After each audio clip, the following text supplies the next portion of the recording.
Bonjour mes chers Sagittaires, je vous remercie de me retrouver pour ce nouveau taroscope pour le mois de novembre. Une partie d'entre vous célébreront leur anniversaire au cours de ce mois. Je vous souhaite à tous et à toutes un très bon anniversaire et de démarrer sous les meilleurs auspices ce nouveau cycle. C'est aussi l'occasion pour moi de vous signaler qu'il y a un concours exclusivement sur YouTube qui est en train de se dérouler sur ma chaîne.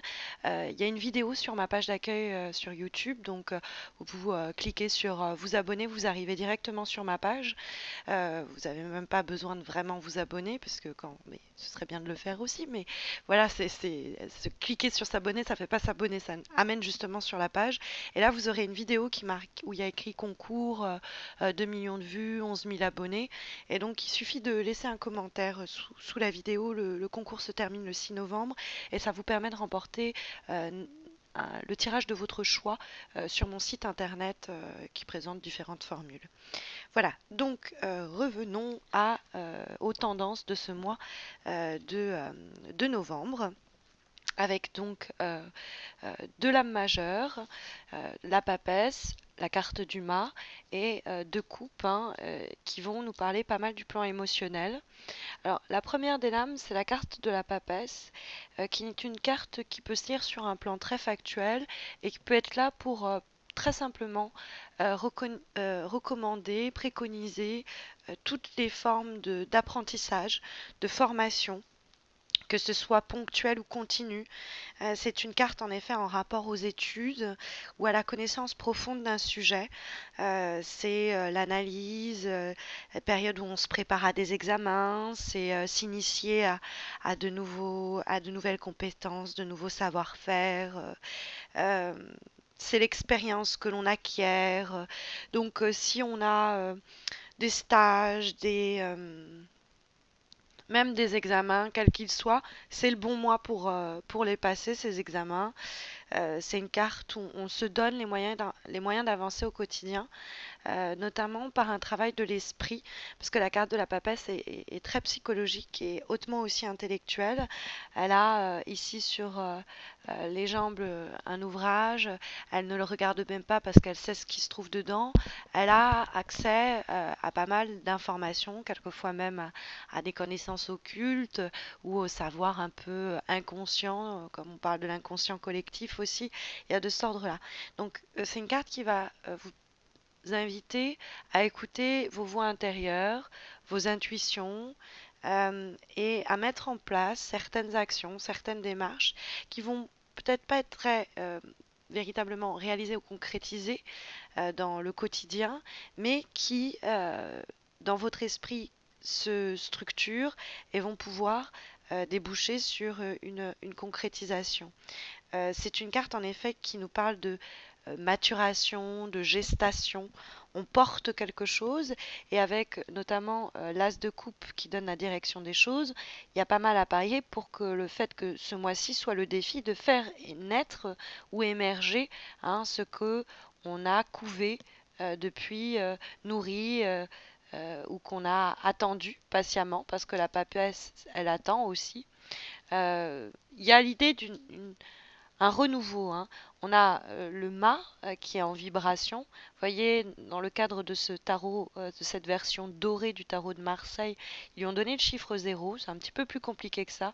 C'est à la fois l'oméga, c'est-à-dire la fin d'un cycle, et en même temps, c'est ce qui se trouve juste avant l'alpha, avant le début.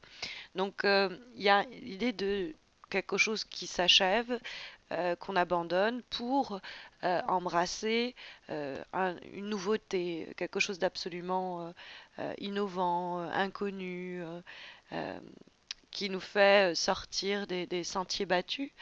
Et donc il y a cette idée de zéro et de un. On a d'ailleurs un 2 également ici avec la papassa. Donc il y a vraiment soit la possibilité, dans le cas d'une relation existante, d'une situation, de remettre les compteurs à zéro en vue de régénérer la relation, la situation, le projet et lui redonner une nouvelle naissance, une nouvelle direction, un nouveau cap. Il y a l'idée aussi d'abandonner quelque chose pour ce faire. Parce que le 8 de coupe, vous voyez, il s'en va, hein, il tourne le dos. Alors c'est pas facile tout le temps. En effet, le 8 de coupe peut trahir sur le plan émotionnel quelques réticences à fermer cette porte-là ou à faire le deuil de cette histoire-là. Il peut avoir un petit peu une errance que peut aussi quelque part signaler le mât. Mais le mât, il s'en va, hein, comme le 8 de coupe. Mais il s'en va et il est plutôt réjoui à l'idée de s'en aller parce qu'il sait qu'il y a autre chose qui l'attend. Alors que le 8 de coupe, il tourne le dos à quelque chose. Bien sûr qu'il part vers une nouvelle situation que ce départ va permettre d'ailleurs de provoquer, mais il peut avoir un peu de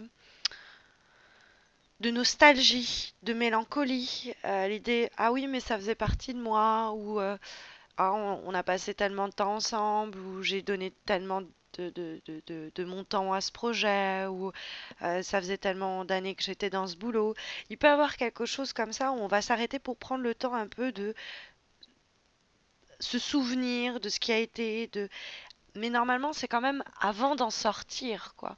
Il y a l'idée d'en sortir, possiblement exprimée par cette carte du mât, et ce 8 de coupe qui nous dit, bah, c'est pas facile, mais comme le mât, il part vers cette as de coupe, c'est, c'est sans doute mieux comme ça. De toute façon, il y a l'idée quand même qu'il faut fermer une porte. Quand les choses deviennent un peu difficiles, il faut les affronter. Il ne faut pas leur tourner le dos et y échapper. Il faut dire, bon, ok, je dois partir ou je dois abandonner. Des fois, on s'en sent pas la force, mais pour retrouver un équilibre émotionnel, matériel ou une sérénité, même s'il y a un peu de tristesse, on sait qu'au fond, c'est mieux comme ça. Il y a toujours au fond avec la papesse notamment cette intuition qui nous guide et qu'il faut suivre. Alors peut-être que c'est la fin d'une longue relation, peut-être que c'est un boulot qui nous convient plus, euh, et qu'on se dit oh c'est pas impossible de redresser la barre. Mais dans ce cas-là, la carte du mât nous dit il y a quelque chose qu'il faut quand même laisser pour pouvoir régénérer cette situation. Cet environnement, il y a quand même quelque chose qu'il faut abandonner. Et c'est peut-être le plus délicat, c'est savoir ce qu'on doit abandonner. Euh, et dans ce cas-là, il faut s'écouter. Il faut peut-être attendre un peu avant de clairement voir ce qui nous retient, ce que l'on traîne et ce qui doit s'achever, ce à quoi on doit mettre un point à la ligne pour le mât se jeter dans une nouvelle situation. Il y a, il y a de l'inattendu avec le mât et qu'on doit aller embrasser, épouser puisque il va sur le renouveau. Et ça peut être une nouvelle relation amoureuse, ça peut être un...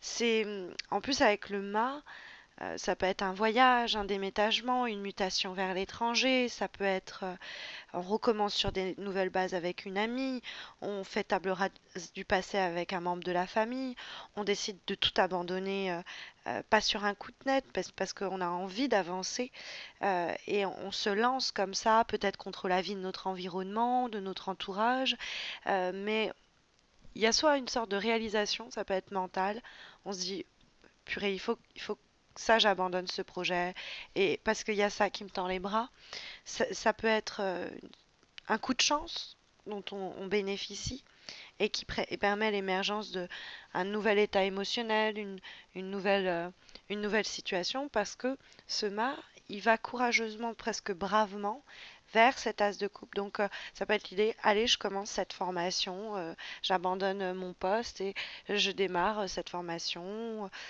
dans une autre zone géographique ou mais l'as de coupe, ce nouveau commencement, alors il induit une part de créativité parce que c'est les coupes, c'est le plan émotionnel. Ça peut être aussi l'idée d'harmonie familiale que l'on trouve comme ça, de l'épanouissement dans le cadre des voyages, notamment avec le mât, dans le cadre du travail aussi. Il y a du plaisir à aller prendre hein, dans ce nouveau début, dans cette nouvelle rencontre par exemple. On fait preuve de créativité dans les choix que l'on fait. On n'a pas la peur de perdre telle stabilité ou tel support ne doit pas guider nos décisions. Euh, Au contraire, toute nouvelle opportunité doit être saisie, on doit même aller la chercher ou la créer ou sinon la provoquer. Mais c'est nettement une énergie qui ici nous est favorable.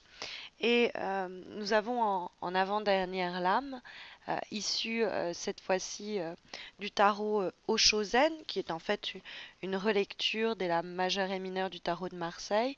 Nous avons la très belle carte de la compréhension, qui nous présente cette colombe qui est en train de réaliser que ses copines qui sont en train de voler là-haut, en fait, il n'y a rien qui la retient de les rejoindre, que elle aussi, elle est douée de ses ailes et que surtout, il n'y a rien qui la retient.